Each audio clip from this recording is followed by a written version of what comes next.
Қазақ даласының кеңдігіне көз салсаң, шеті мен шегі жоқтай көрінеді. Көкжиекке сіңіп кеткен жазық дал адамға еркіндік сыйлағандай болады. Бірақ сол кеңдіктің ортасында жүрген әрбір адамның өз ішінде тағы бір әлем бар, ол оның жүрегі. Ал жүрекке түскен жара көзге көрінбейді, бірақ салмағы таудан ауыр болады. Данияр да сондай ауырлықты арқалаған жанның бірі еді. Ол ауылда өскен, қарапайым тірліктің қадірін білетін, адал еңбекпен күн көрген жігіт болатын. Әкесі ерте жастан оған адамның байлығы мал емес, абырой деп үйреткен. Сол сөзді ол өмірлік қағидасына айналдырған еді. Алайда өмір әрдайым әділ бола бермейді. Бір күні ауыл ішіндегі беделі бар, сөзі өтімді адамның алдында жазықсыз қорлық көрді.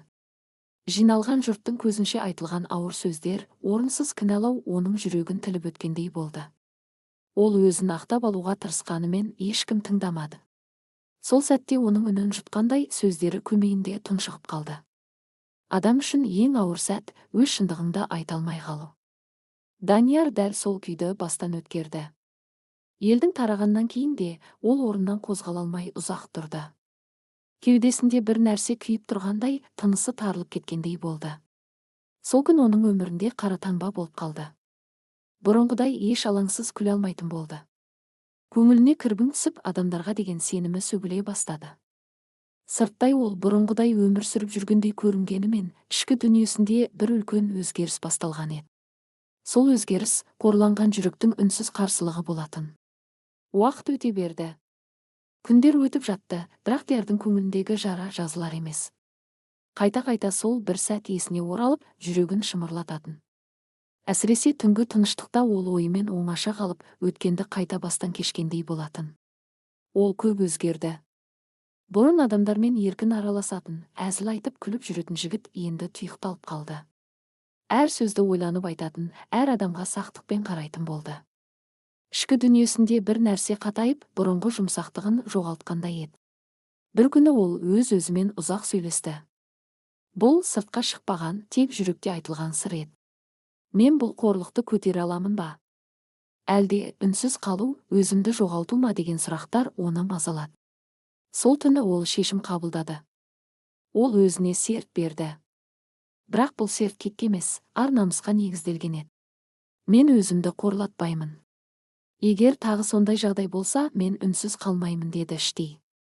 Алайда бұл серт оның жанын жеңілдетпеді. Керісінше, жауапкершілік жүктегендей болды. Ол әр қадамын ойланып басатын, әр сөзін саралайтын күйге түсті. Қазақ жараның жазылуы уақыт, ал ізі мәңгі дейді.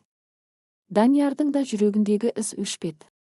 Бірақ ол сол ізбен өмір сүруді үйренуге тырысты. Ол бір шындықты түсіне бастады. Адамды әлсірететін қорлық емес, сол қорлықтан кейінгі үнсіздік. Ал үнсіздікті бұзу үшін батылдық керек еді. Күндердің бір күнінде тағдыр Даниярды тағы бір сынаққа салды.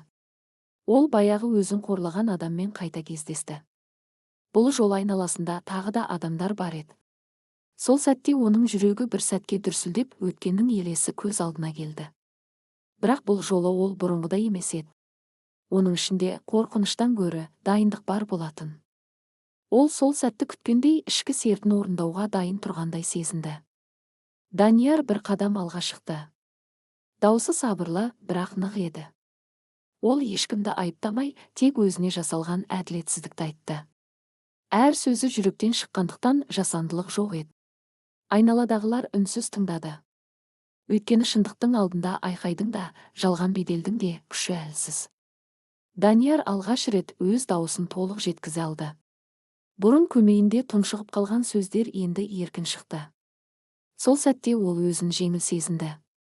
Бұл кек емес еді. Бұл қарсылық. Бұл өз қадірін қорғау.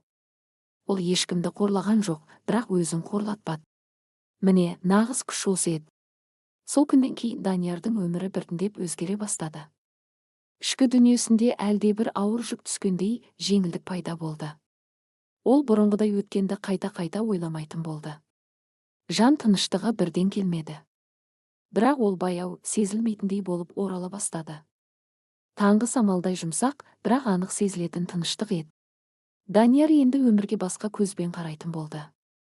Ол адамдардың сөзіне емес, өз жүрегінің тазалығына мән беруді үйренді. Өткен оқиға оған сабақ болды, бірақ ол оны өмір бойы арқалап жүруге міндетті емес екенін түсінді. Қазақ ердің күші сабырында дейді. Сол сабыр оның ең үлкен қорғанына айналды. Ол енді ешкімге дәлелдеу үшін емес, өзі үшін өмір сүретін болды. Кейде ол сол бір күнді есіне алады. Бірақ енді ол күн оған ауыртпалық емес, тәжірибе сияқты көрінеді. Данияр үшін ең үлкен жеңіс біреуді жеңу емес, өз ішіндегі әлсіздікті жеңу болды. Ол кек жолын емес, парасат жолын таңдады. Сол таңдаудың арқасында оның жүрегінде қайтадан жарық жанды. Ал жарық бар жерде қараңғылық ұзақ тұрмайтыны белгілі.